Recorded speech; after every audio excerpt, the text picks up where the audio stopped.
So the aid to Ukraine has been resumed, but why did this whole weird 180 come about? As we posted last week, Politico reported that the Pentagon headed a push to discontinue aid shipments to Ukraine, with the deputy press secretary reporting that this was for reasons of America having low stockpiles and defending America's interests first.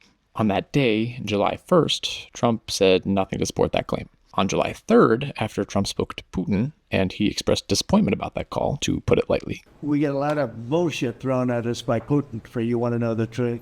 He's very nice all the time, but it turns out to be meaningless. A reporter asked why the U.S. had paused the aid to Ukraine, to which Trump said, "We haven't." On July 4th, Trump spoke to Zelensky and praised the call, saying that the U.S. would continue to supply aid, and thankfully that's where things are right now. So how did this happen? How could the commander-in-chief be so out of sync with his own Pentagon? Just this Tuesday, Politico shed a little bit more light on the situation. This is Elbridge Colby, top policy chief at the Pentagon, whose entire personality and worldview are said to be carbon copies of Pete Hegseth's. While Colby was a staunch anti-Russia, anti-China voice way back during Trump's first administration, his return this time around has seen a bit of a strange shift. He's now a vocally anti-NATO, hardline, non-interventionist who is antagonizing America's allies to the point where he's scuttling negotiations on increased defense spending, and even, according to one senior GOP aide, undercutting the president and squandering the geopolitical leverage that we apparently gained when we bombed Iran. Apparently, Colby's unilateral and relatively reckless style has frustrated literally everybody around him. And I particularly love one quote from a member of the Department of State, quote, "Who is this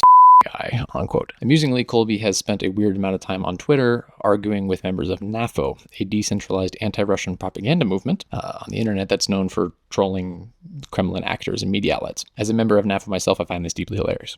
However, as a human being, I find his anti-Ukraine stance concerning, and the China is our only enemy thing to be a bit naive to the point of it just being deeply suspicious. Even if you have horse blinders on for China, China is still a major supporter of Russia's war machine. It's the world's largest purchaser of Iranian oil, and it single-handedly keeps North Korea on the map. So this is like being back in 1941 and saying, we need to stop all supplies to Britain, an active war zone, and we should just leave Hitler to Europe. This is big moral abdication vibes, bad logic, and kind of worse priorities and implications for us all around and geopolitically, not just now, but for decades to come if this thing were to continue manifesting in this way.